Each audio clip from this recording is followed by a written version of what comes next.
हरे कृष्ण। आज चर्चा करने का प्रयास करेंगे श्रीमद् भगवत गीता के 16वें अध्याय के पहले, दूसरे और तीसरे श्लोक के प्रभुपाद जी के तात्पर्य को। तो हम लोग पहले श्लोक की आवृत्ति करते हैं। श्री भगवान उवाच अभयम सत्व संशुद्धिर्ज्ञान योगा व्यवस्थिति दानम दमश्च यज्ञश्च स्वाध्यायस्तप आर्जवम् अहिंसा सत्यम क्रोधस्त्यागः शान्तिरपैशुनम् दया भूतेषु अलोलुप्तम् मार्दवम् हरिचापलम् तेजः क्षमा धृतिः शौचम् अद्रोहो नातिमानिता भवन्तं सम भवन्ति संपदं दैवीम् अभिजातस्य भारत। ठीक है, प्रोपाइज आपको तो देखते हैं।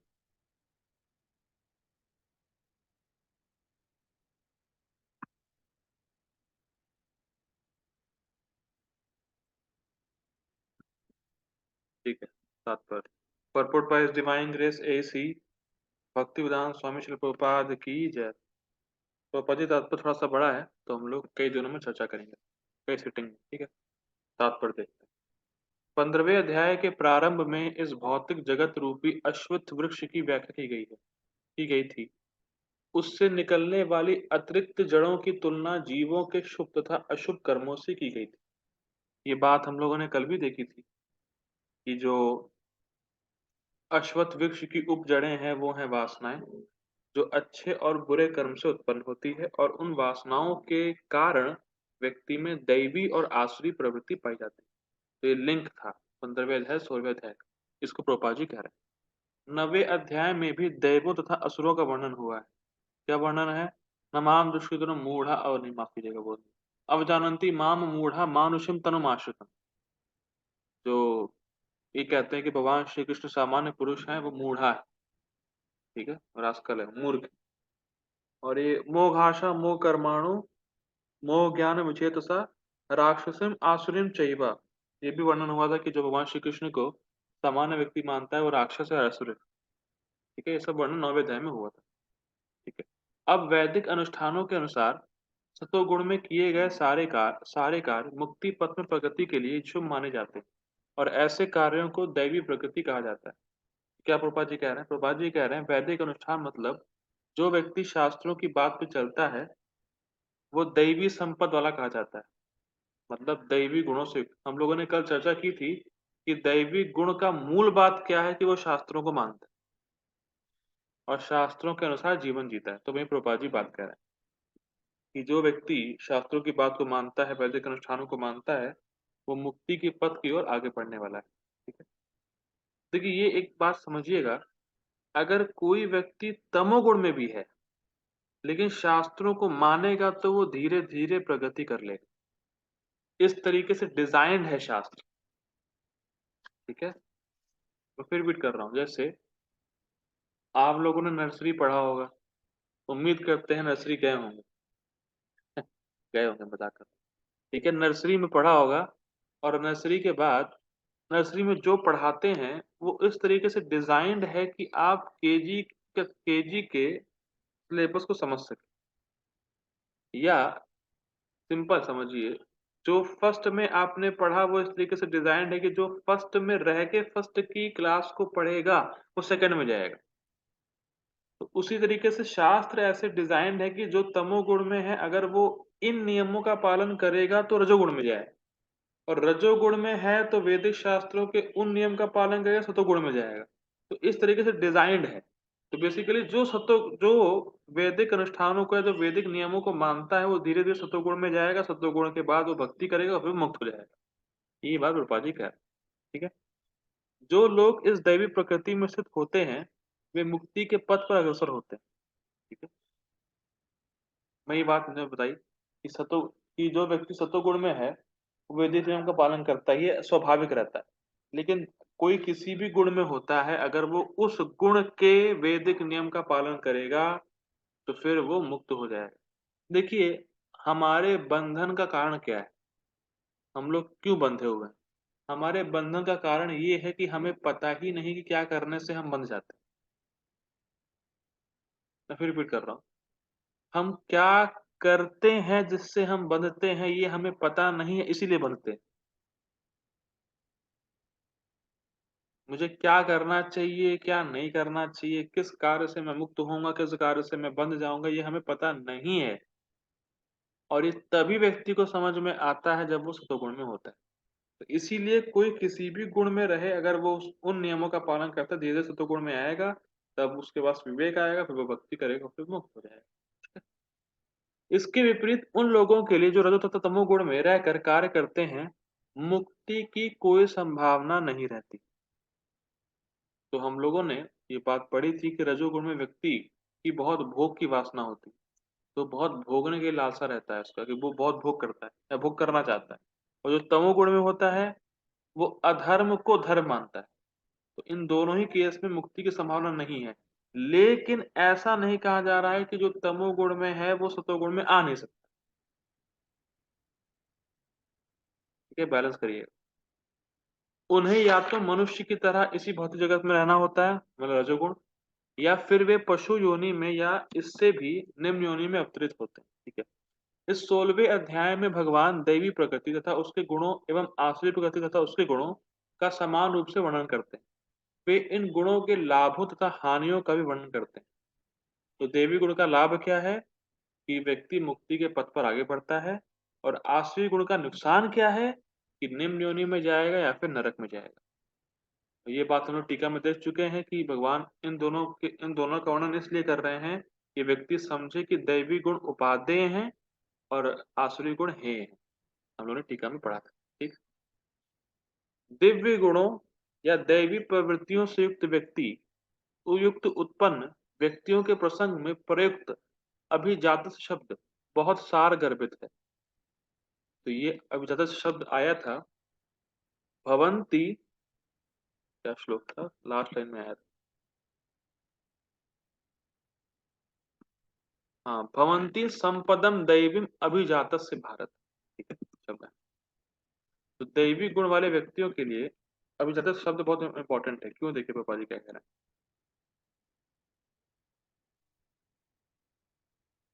तो उसको मैं पढ़ूंगा सिर्फ केवल क्योंकि बहुत सिंपल है। प्रभुपाद जी तात्पर्य लिखा बहुत सिंपल भाषा में, समझाना कुछ ज्यादा है नहीं, जहाँ होगा मैं समझाऊंगा। ठीक है। दिव्य गुण या दैवी प्रवृत्तियों से युक्त उत्पन्न व्यक्ति के प्रसंग में प्रयुक्त अभिजात शब्द बहुत सार गर्भित है। दैवी परिवेश में संतान उत्पन्न करने को वैदिक शास्त्रों में गर्भाधान संस्कार कहा गया है। यदि माता पिता चाहते हैं कि दिव्य गुणों से युक्त संतान उत्पन्न हो, तो उन्हें सामाजिक जीवन में मनुष्यों के लिए बताए गए 10 नियमों का पालन करना चाहिए। वो 10 नियम क्या है मुझे पता नहीं, लेकिन इस्कॉन में एक बुक आती है, उसमें 10 नियम लिखे रहते हैं। वो एक अलग से ही बुक आती है इस्कॉन में, इसमें 10 नियमों के बारे में बताया जाता है। हमें तो केवल एक नियम पता है, हरे कृष्णा कृष्ण कृष्ण हरे हरे, हरे राम राम राम हरे। हमें केवल 10 संस्कार नहीं पता, हमें केवल एक संस्कार पता है। ठीक है। लेकिन प्रभुपाद जी ने, देखिए सिंपल है, लोगों को ये नियम या ये संस्कार पता ही नहीं है तो पालन क्या करेंगे, ये बताइए। भाई पता तो हो, पहले होता क्या है, तो पालन करने की बात आएगी। इसीलिए प्रभुपाद जी ने सिंपल रखा है कि अगर किसी माता पिता को या किसी हस्बैंड वाइफ को संतान उत्पन्न करना है, तो कम से कम 50 माला करेंगे तब वो संतान उत्पन्न कर सकते हैं, तब वो संग करें। 50 माला करने के बाद संग करें, प्रभुपाद जी का आदेश है। एक बार एक गृहस्थ भक्त बता रहे थे बहुत अच्छी बात वो कह रहे थे कि जहाँ संतान उत्पन्न की इच्छा आती थी मेरे हृदय में, 50 माला करने के बाद गायब रहती थी। फिर इच्छा होती थी, फिर माला करी, गायब हो गई। तो ऐसे बहुत मुश्किल से संतान उत्पन्न हुआ क्योंकि जब माला करते हैं तो भोग की इच्छा ही खत्म हो जाती है, उसको दिक्कत आई। मजाक कर बता रहे थे वो इस चीज़। ठीक है। देखिए क्यों होना चाहिए ये, इम्पोर्टेंट क्यों है, क्योंकि हमें असुर पैदा नहीं करने चाहिए। गुरबाज जी ये बात कह रहे हैं, अगर समाज में असुर पैदा हो जाएंगे या आसुरी प्रवृत्ति के लोग पैदा हो जाएंगे तो समाज बिल्कुल डिस्टर्ब रहेगा, जो कि है। इसीलिए गुरबाज जी बात कह रहे हैं। भगवत गीता में हम पहले ही पढ़ चुके हैं कि अच्छी संतान उत्पन्न करने के निमित्त मैथुन जीवन साक्षात कृष्ण है। कामो अस्मि, ऐसे कुछ करके श्लोक था, 10वें अध्याय में भगवान ने कहा। ठीक है। ये जो, हाँ, धर्म अविरुद्ध कामोऽस्मि भरतर्षभ, मतलब जो धर्म के विरुद्ध ना हो, ऐसा काम या ऐसे काम वासना, ऐसा मैथुन जीवन मैं वहाँ कृष्ण कहते हैं। मैथुन जीवन गर्हित नहीं है, यदि इसका कृष्ण भावना में प्रयोग किया जाए। जो लोग कृष्ण भावना में हैं, कम से कम उन्हें तो कुत्ते बिल्लियों की तरह संतानें उत्पन्न नहीं करनी चाहिए। ठीक है? मतलब जिसको पता ही नहीं है क्यों करना चाहिए, क्या करना चाहिए, कुत्ते बिल्ली की तरह बस करे जा रहे हैं। ठीक है? बहुत कठोर बात है मैं बोलने जा रहा हूँ। एक बार आयेंद्र प्रभु से एक गृहस्थ भक्त ने बोला, हो सकता है इसका इस्कॉन डिवोटी थे, शायद भक्त थे, ऐसा कुछ तो था। आयेंद्र प्रभु से कहा कि प्रभु जी, मेरा बच्चा भक्ति नहीं करता है। तो आयेंद्र प्रभु ने कहा, he is the result of your illicit sex life.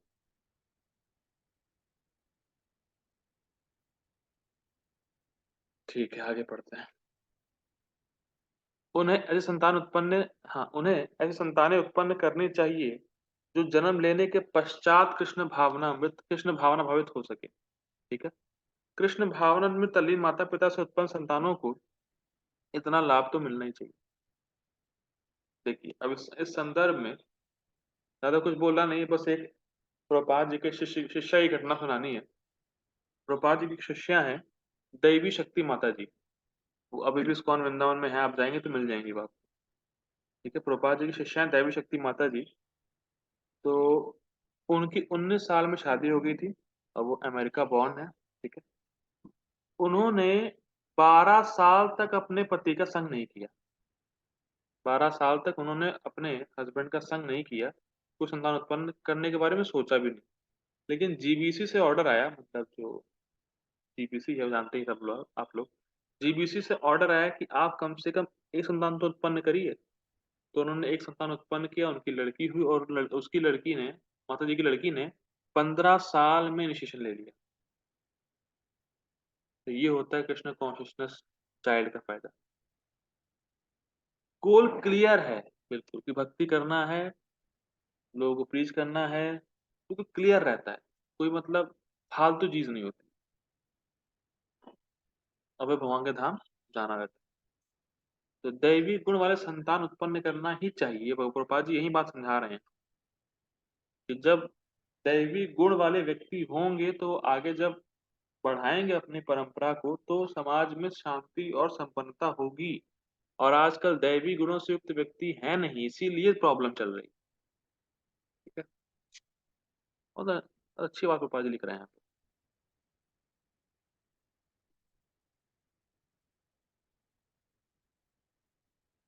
आगे पढ़ते हैं। वर्णाश्रम धर्म नामक सामाजिक संस्था, जो समाज को सामाजिक जीवन के 4 विभागों एवं काम धंधों अथवा वर्णों के 4 विभागों में विभाजित करती है, मानव समाज को जन्म के अनुसार विभाजित करने के उद्देश्य से नहीं है। ये बहुत इंटरेस्टिंग। ऐसा नहीं है जिसका जन्म ब्राह्मण के घर में हुआ तो ब्राह्मण होगा ही होगा। तो बहुत इंटरेस्टिंग है कि ये जन्म के आधार पर विभाजन नहीं है, विभाजन है गुण और कर्म। मतलब सिंपल है कि जब कोई व्यक्ति के जैसे गुण होते हैं, अगर आप उसको वैसे ही कार्य में लगाएंगे तो कोई दिक्कत नहीं आती। पर अभी दिक्कत क्या है कि चाहे कोई शूद्र हो, चाहे कोई वैश्य स्वभाव का हो, उसको एक ही प्रकार की एजुकेशन दी जा रही, इसीलिए प्रॉब्लम आती। जैसे एक व्यक्ति, एक व्यक्ति मतलब एक फोटो आई थी, बहुत सुंदर फोटो थी, कि अगर मछली पेड़ पर चल नहीं सकती या पेड़ पर चढ़ नहीं सकती तो वो यूजलेस, और बंदर अगर ये नहीं कर सकता तो यूजलेस है, ऐसा लिखा हुआ था। ये तो बहुत इंटरेस्टिंग है भाई। मछली पेड़ पर चढ़ने के लिए बनी ही नहीं है, तो चढ़ नहीं पा रही है, और आप उसको कह रहे हैं कि वो फालतू है, तो क्या बात है भाई? तो हर आदमी हर प्रकार के, मतलब हर आदमी एक ही प्रकार के कार्य नहीं कर सकता है। ये बात लोगों को समझ में नहीं आती है। हर कोई डॉक्टर बनने में लगा है, इंजीनियर बनने में लगा, लोगों को लगता है बस यही है, इसके अलावा तो कोई स्कोप ही नहीं है। ये बहुत ही दिक्कत इसीलिए प्रॉब्लम आती है कि व्यक्ति को कोई जॉब सूट नहीं करती, प्रेशर में रहता है, डिप्रेशन में रहता है, उससे होता नहीं है। ये स्वभाव नहीं है लोगों को समझ में नहीं आता। इसीलिए प्रभुपाद जी कह रहे हैं वर्णाश्रम देखिए बहुत सिंपल है। लोगों को क्या लगता है जो भक्त होते हैं, जो प्रचार करते हैं, वो कुछ नहीं करते। लेकिन आप खुद ही सोचिए अगर आपका जो खोपड़ी है अगर मैं उड़ा दूँ, तो आप अपने शरीर को कहाँ ले जाएँगे? कहीं नहीं ले जा पाएँगे। क्योंकि जो खोपड़ी होती है वही डायरेक्ट करती है आपके हाथ-पाँव कहाँ जाना चाहिए, क्या पकड़ना चाहिए, क्या देखना चाहिए, क्या सुनना चाहिए। तो आपका जो आपकी ज्ञान इंद्रियाँ हैं वो आपके बेसिकली चेहरे पे ही लगी हुई है सब। आप देखें तो। आँख, नाक, कान तो अगर यही नहीं रहेगा, तो आप अपने पूरे शरीर को कहाँ ले जाएँगे? तो ये गाइडिंग प्रिंसिपल है आपका जो ये चेहरा है ना, जो खोपड़ी गाइडिंग प्रिंसिपल है पूरे शरीर के लिए। उसी प्रकार से ब्राह्मण गाइडिंग प्रिंसिपल है सारे वर्णों के लिए। चाहे क्षत्रिय हो गए हाथ, पेट हो गया वैश्य और टाँग हो गई शूद्र। तो जो खोपड़ी है, जो आपकी जो चेहरा है, वो आपका गाइडिंग प्रिंसिपल है। इसीलिए समाज में एक ब्राह्मण होना चाहिए जो गाइड कर पाए और आजकल गाइडेंस नहीं है इसलिए सब डिस्टर्ब चल रहा है। जैसे पहले के समय होता क्या था कि अगर कोई क्षत्रिय है और अगर उसकी प्रजा सही से धर्म पालन नहीं कर रही है, तो ब्राह्मण के कहने पे वो क्षत्रिय फ़ोर्स कर सकता है कि तुम्हें पालन करना ही पड़ेगा। जैसे बहुत सिंपल, जैसे जब कोरोना आया था, अब मैं दिखा रहा हूँ वर्णाश्रम आज कैसे है देखिए। कोरोना आया था, तो हर आदमी साइंटिस्ट की बात मान रहा था, डॉक्टर की बात मान रहा था। किसी ने कोरोना देखा था हम लोगों ने? किसी ने कोरोना देखा नहीं था। लेकिन साइंटिस्ट बोले नहीं ऐसा करो, वैसा करो। हाँ, ये तो बुद्धिमान है, इसकी बात मानते हैं। तो गाइडिंग प्रिंसिपल हुआ नहीं हुआ वो? ठीक। अब वही साइंटिस्ट या वही डॉक्टर प्रधानमंत्री मोदी जो कहे भैया आप अपने कंट्री में या ऐसा-वैसा लागू करिए, लॉकडाउन लगाइए, अपना मास्क पहनवाइए, जो कुछ करना है करिए। तो करा नहीं करा मोदी साहब ने। और क्या हमें मास्क पहनना पहले पड़ रहा था? नहीं, किसी को हैबिट ही नहीं थी। लेकिन जानबूझ के पहनना पड़ा, मजबूरी थी क्योंकि भई लॉकडाउन लॉकडाउन लगा हुआ था, आदेश था। जो मास्क नहीं पहनेगा उसका ये हो जाएगा, वो हो जाएगा, जुर्माना वगैरह फलाना-ढमाका। तो हम लोगों ने किया नहीं किया, ज़बरदस्ती किया। ऐसे ही हो सकता है, मतलब ऐसे ही होता था पहले भी, कि जो ब्राह्मण जो बुद्धिमान वर्ग है उसने जो एडमिनिस्ट्रेशन जो रूलिंग पावर में है, उसको आदेश दिया कि आप अपनी प्रजा से ये कराइए और वो कराते थे। भले ही प्रजा का करने का मन ना हो। हम लोगों ने देखा कोरोना में सब हुआ। तो ऐसा तो बेसिकली पॉइंट क्या है, ऐसा नहीं कि वर्णाश्रम अभी भी नहीं है, वर्णाश्रम है, पर लोगों को दिखता नहीं है। लोग सोचते हैं कि हर किसी को एक ही काम में लगाओ, जो कि संभव नहीं है। ठीक है? ऐसा विभाजन शैक्षिक योग्यताओं के आधार पर किया जाता है। ये विभाजन समाज में शांति तथा संपन्नता बनाए रखने के लिए है। शांति और संपन्नता कैसे आएगी? शांति और संपन्नता तब आएगी कि जिस व्यक्ति का जो गुण है अगर उसको हम वैसे ही कार्य में लगाएँगे। क्योंकि अगर उसको हम वैसे ही कार्य में लगाएँगे तो वो आदमी भी शांत रहेगा और ईज़िली कर भी लेगा। जैसे बहुत सिंपल है, ऐसे मुझसे कोई अगर पूछे, भई पैसे कैसे कमाए जाएँ? ना मुझे कोई आइडिया है, ना मैं बहुत सोचता हूँ इस बारे में। अगर कोई कहे नहीं तुम्हें बहुत पैसा कमाना है, तो मेरे लिए हेडेक हो जाएगा। यार कैसे कमाया जाए? मेरे को कुछ आइडिया ही नहीं आता। अगर कोई कहे भई गीता के बारे में बताओ, फिलॉसफिकल चर्चा करो, तुरंत आओ, बताएँगे, आओ बताएँगे। तनु ऐसा लगता है। या मान लीजिए किसी व्यक्ति को जैसे कई बार भक्तों के समाज में भी किसी को डोनेशन लेना अच्छा लगता है। डोनेशन लेने जाऊँगा मैं। ठीक है जाओ, कोई दिक्कत नहीं है। उसका पैसे के मामले में अच्छा फंडा रहता है, अच्छा सिस्टम रहता है। पैसा इकट्ठा करता है, कलेक्ट करता है। अब मुझसे कोई कहे कि आप डोनेशन लेने जाइए, डोनेशन-वोनेशन लेना नहीं आता मुझे। डोनेशन लेने में मैं बहुत बुरा हूँ। डोनेशन का मन ही नहीं आता मुझे डोनेशन लेना है, ठीक है अपना पढ़ाओ, फ्री में पढ़ाओ क्या जा रहा है। कुछ डोनेशन माँगने नहीं है। लेकिन जब कोई कहता नहीं आप माँगिए तो माँगना पड़ता है। तो जो गुण हमारे अंदर है वैसे कार्य करेंगे तो हम भी फ्री रहेंगे। लोग ये नहीं समझते। कोई प्रेशर नहीं होगा उसको, वो ईज़िली कर पाएगा और तब शांति संपन्नता रहेगी समाज में। जब सब लोग अपने-अपने गुणों के हिसाब से कार्य कर रहे होंगे। आजकल सब एक प्रकार के कार्य करते हैं, कोई अपने गुणों के हिसाब से कार्य करता नहीं, ना अपना कोई गुण जानते ही नहीं बेसिकली। सब जो है जानवर की तरह जी रहे हैं और जानवर समाज में शांति होती नहीं, ठीक है? यहाँ पर जिन गुणों का उल्लेख हुआ है, उन्हें दिव्य कहा गया है और वे आध्यात्मिक ज्ञान में प्रगति करने वाले व्यक्तियों के निमित्त हैं, जिससे वे भौतिक जगत से मुक्त हो सकें। स्पष्ट है, दैवीय गुण के बारे में बताया जा रहा है 3 श्लोकों में। अब केवल और सन्यासी के बारे में चर्चा करेंगे, फिर रुक जाएँगे, फिर हम लोग शाम को देखेंगे। वर्णाश्रम संस्था में सन्यासी को समस्त सामाजिक वर्णों तथा आश्रमों में प्रधान या गुरु माना जाता है, ठीक है? टॉप मोस्ट सन्यासी। ब्राह्मण को समाज के 3 वर्णों क्षत्रियों, वैश्यों तथा शूद्रों का गुरु माना जाता है, लेकिन सन्यासी इस संस्था के शीर्ष पर होता है और ब्राह्मणों का भी गुरु माना जाता है, क्योंकि ब्राह्मण गृहस्थ आश्रम में हो सकता है, ठीक है? सन्यासी की पहली योग्यता निर्भयता होनी चाहिए।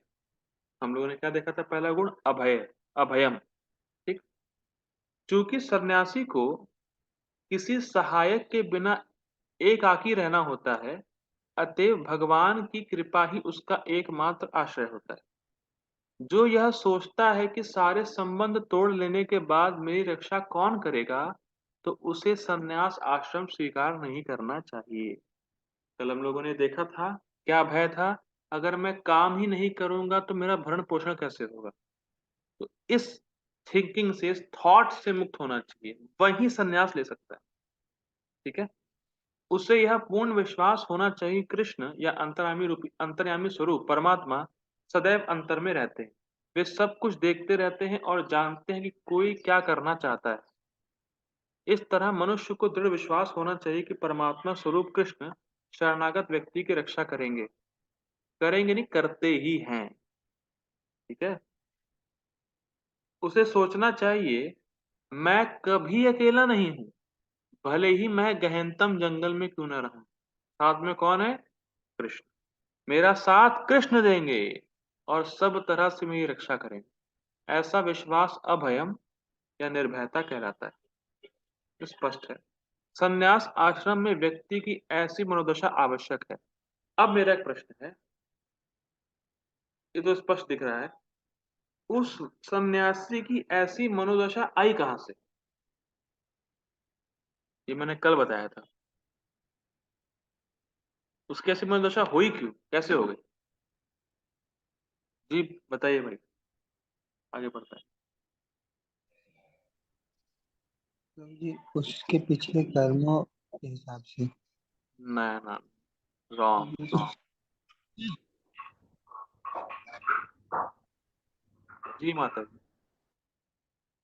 लेकिन क्योंकि वो अभी तक तो गृहस्थ आश्रम में था ना, तो वो अपने घर वालों से अटैच था। जी मुझे आपकी आवाज़ क्लियर नहीं हो रही है।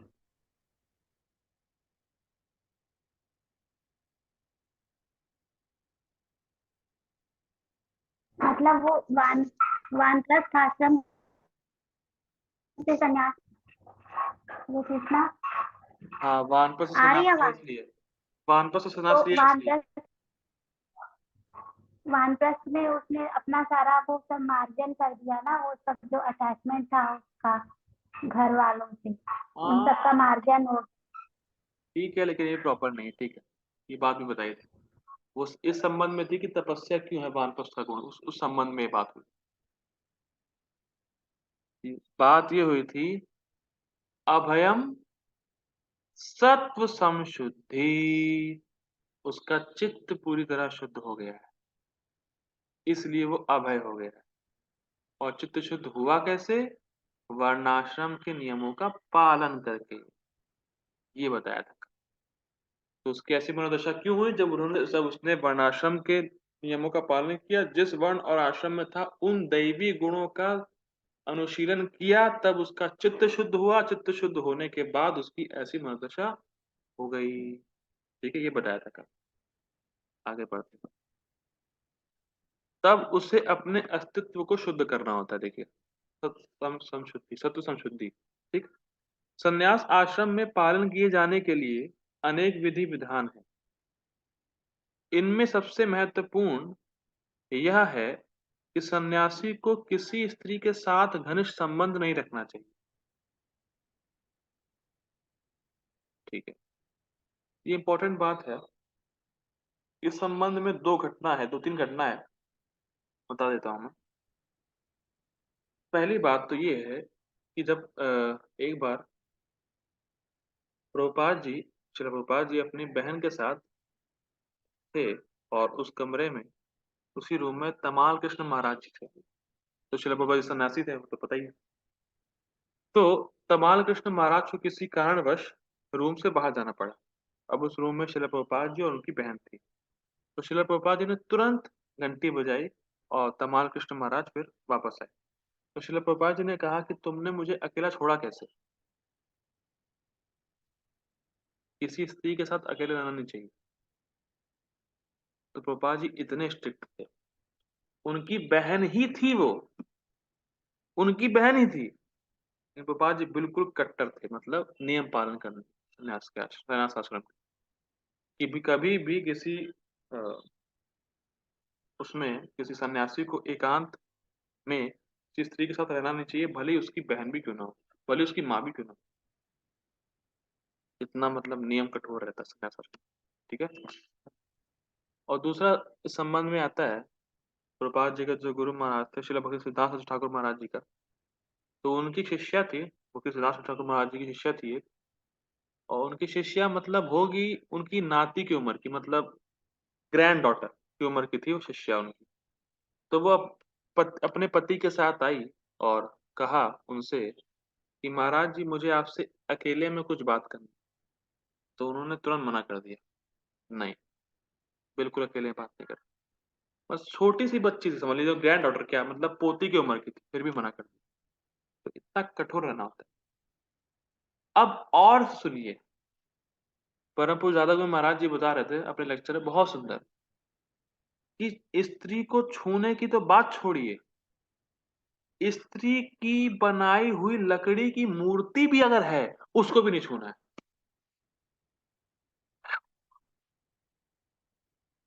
इतना कठोर नियम सन्यास आश्रम। बड़ा जबरदस्त, ठीक है। तो बिल्कुल मना है। उसे एकांत स्थान में स्त्री से बातें करने तक की मनाही है, जो मैं बता रहा था, ठीक। भगवान चैतन्य आदर्श सन्यासी थे, और जब वे पुरी में रह रहे थे तो उनकी भक्तिनों को उनके पास नमस्कार करने तक के लिए नहीं आने दिया जाता था। उन्हें दूर से ही प्रणाम करने के लिए आदेश था। यह स्त्री जाति के प्रति घृणा भाव का चिन्ह नहीं था, अपितु सन्यासी पर लगाया गया प्रतिबंध था कि उसे स्त्रियों के निकट संपर्क नहीं रखना चाहिए। मनुष्य को अपने अस्तित्व को शुद्ध बनाने के लिए जीवन की विशेष परिस्थिति स्तर में विधि विधानों का पालन करना होता है। ये बहुत इंटरेस्टिंग है। अभी जिस स्तर में है वहां के नियम पालन करेंगे तो आगे बढ़ेंगे। ये प्लीज हमेशा याद रखिएगा। अभी हम जिस स्तर पर हैं, उस स्तर के नियमों का पालन करेंगे तो हम शुद्ध होंगे और आगे बढ़ेंगे। फिर उन नियमों जो शुद्ध होकर आगे बढ़े, जब उस प्रकार के नियम पालन करेंगे तो और शुद्ध होंगे। तो शुद्ध हो, लेकिन सिंपल फंडा क्या है कि शुद्ध होने के लिए नियम पालन करना ही है, और मनुष्य ही नियम पालन कर सकता है, इसलिए करना चाहिए, ठीक है।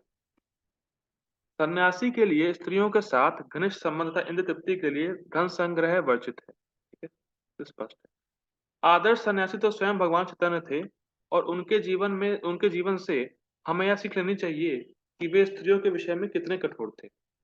यद्यपि वे भगवान के सबसे वदान्य अवतार माने जाते हैं, क्योंकि वे अधम से अधम बद्ध जीवों को स्वीकार करते थे, लेकिन जहां तक स्त्रियों की संगति का प्रश्न था, वे संन्यास आश्रम के विधि विधानों को का कठोरता से पालन करते थे।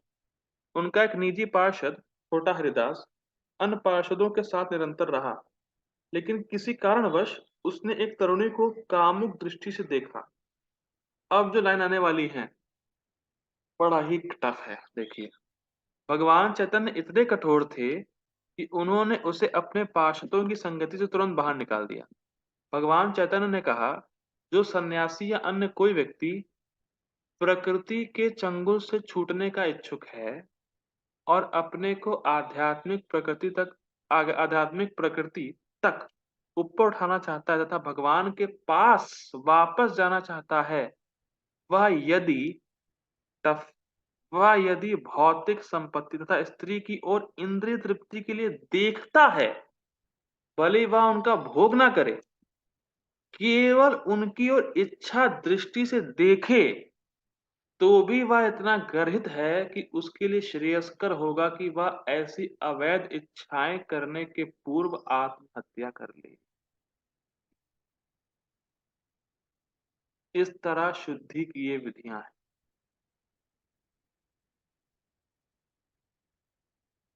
केवल देखे, किया नहीं, लेकिन कामुक दृष्टि से देखना भी इतना गर्हित है, आत्महत्या कर लेनी।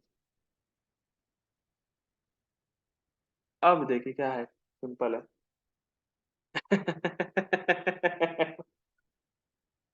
मुश्किल है, बहुत मुश्किल है। श्रील प्रभुपाद जी से पूछा गया एक बार इसी बात को कि श्रील प्रभुपाद जी, स्टैंडर्ड तो महाप्रभु का है, लेकिन हम तो बहुत पतित हैं, क्या आप में भी ये स्टैंडर्ड है? मतलब कहने का मतलब क्या है, क्या जो आपके सन्यासी शिष्य हैं उनका भी स्टैंडर्ड ये होना चाहिए? तो प्रभुपाद जी ने कहा, अगर मैं ऐसा स्टैंडर्ड रख दूंगा तो कुछ जितना ही नहीं बचेगा। सबको आत्महत्या करनी पड़ जाएगी। तो देखिए, सिंपल है कि हम लोग अभी इतने हाई लेवल में नहीं है, लेकिन कम से कम प्रयास करना चाहिए कि इच्छा आए भी तो सहन कर ले। मैं फिर रिपीट कर रहा हूँ, हो सकता है कि भोग में चले, देखिए स्वभाव है, कलयुग चल रहा है, भोग में पड़ जाता है आदमी की इच्छा आ जाती है, देख लेता है, कोई दिक्कत नहीं है, लेकिन इसको कंट्रोल करने का प्रयास करें, इसको फ्री नहीं छोड़ देना है, ये फिर दिक्कत हो जाएगी।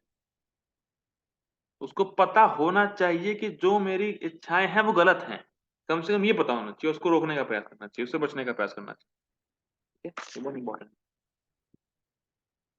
इसीलिए कहते हैं प्राय कलयुग में संन्यास आश्रम नहीं लेना चाहिए, क्योंकि इतना अच्छे से विधि पालन नहीं हो पाता है।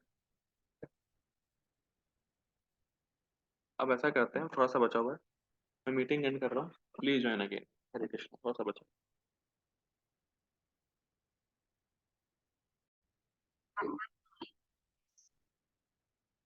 आगे पढ़ते हैं, क्योंकि अभी सन्यासियों के बारे में बात हो रही थी, तो सुंदर सुंदर तो नहीं कहेंगे, घटना है प्रभुपाद जी के जीवन की कि प्रभुपाद जी का एक शिष्य था जो कि सन्यासी थे। ठीक है, तो उन्होंने, तो प्रभुपाद जी के सरासी शिष्य ने प्रभुपाद जी से एक प्रश्न पूछा कि प्रभुपाद जी, अगर किसी सन्यासी का पतन हो जाता है उसको क्या करना चाहिए? तो प्रभुपाद जी ने कहा उसको आत्महत्या कर लेनी चाहिए, और वाकई में उन्होंने आत्महत्या कर ली। सच्ची घटना है। तो फिर प्रभुपाद जी उस समय 8वें स्कंद का अनुवाद कर रहे थे भागवतम का। तो प्रभुपाद जी बहुत दुखी है, प्रभुपाद जी बहुत रोए, और प्रभुपाद जी ने फिर 8वें स्कंद गजेंद्र मोक्ष में ये लिखा है कि अगर किसी व्यक्ति का पतन भी हो जाता है, वो माया में गिर भी जाता है, लेकिन उसको कभी संघर्ष नहीं छोड़ना चाहिए।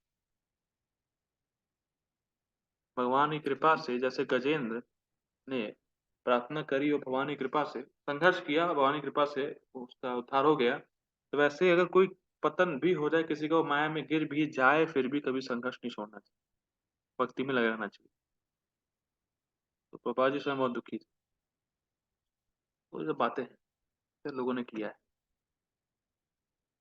अगला गुण है ज्ञान योग व्यवस्थिति, ज्ञान के अनुशीलन में संलग्न रहना। सन्यासी का जीवन गृहस्थों तथा उन सबों को जो आध्यात्मिक उन्नति के वास्तविक जीवन को भूल चुके हैं, ज्ञान वितरित करने के लिए होता है। सन्यासी से आशा की जाती है कि वह अपनी जीविका के लिए द्वार-द्वार भिक्षाटन करे, लेकिन इसका अर्थ यह नहीं है कि वह भिक्षुक है।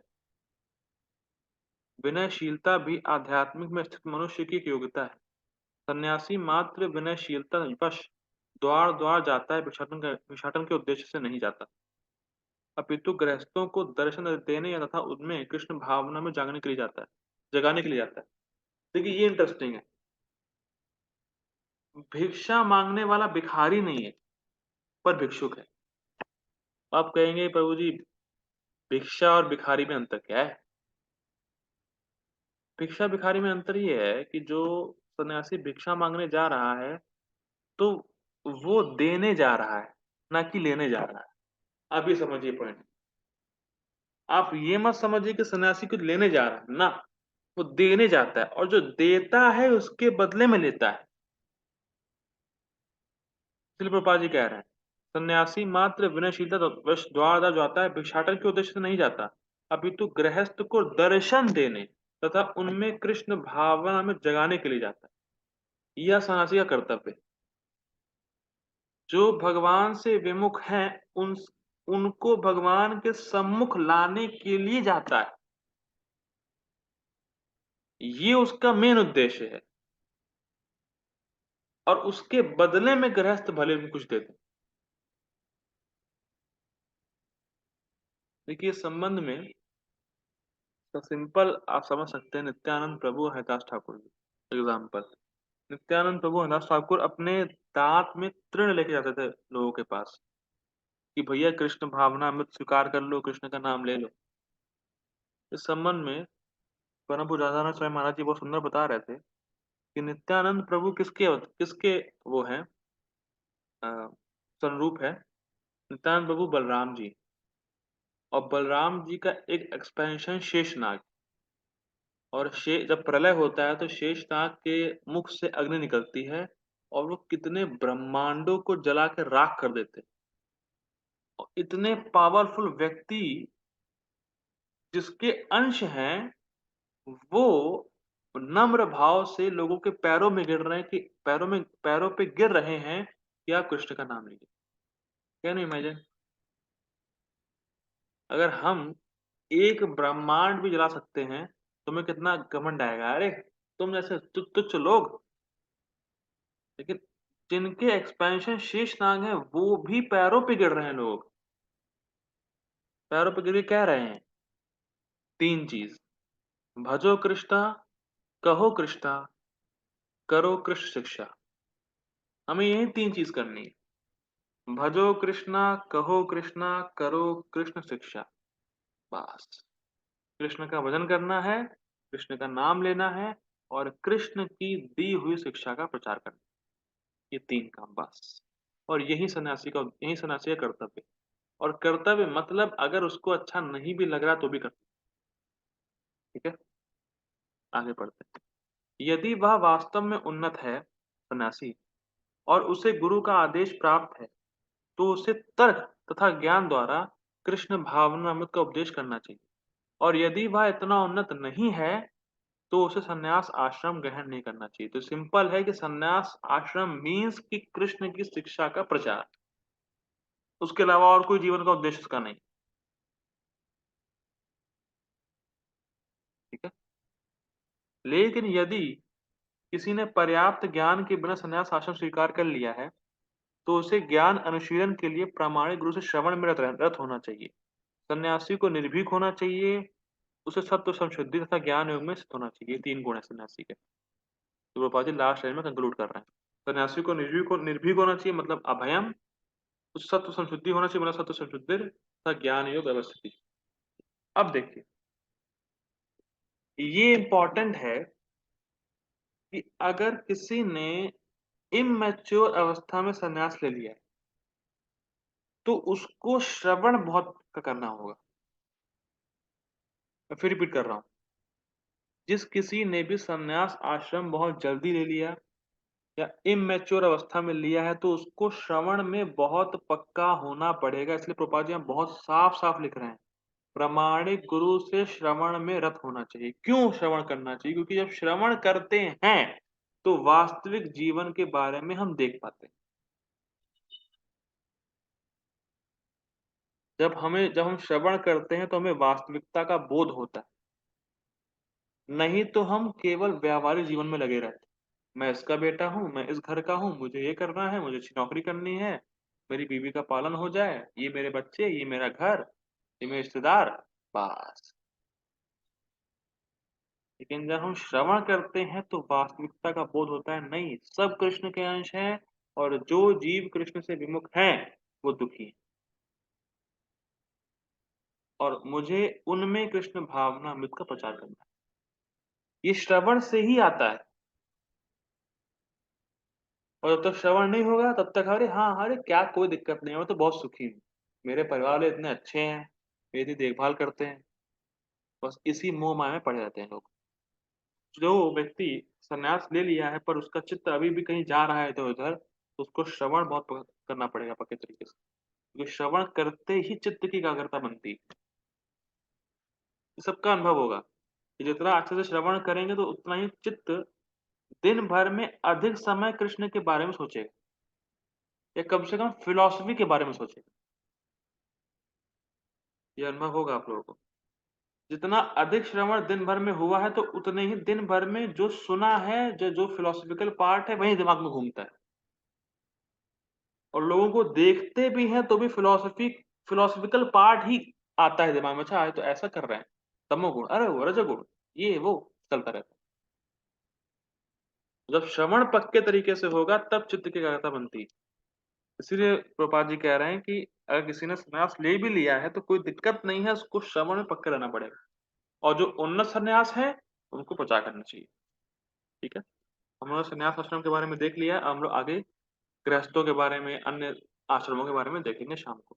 हरे कृष्ण। प्रभुपाद की जय। हरे कृष्ण।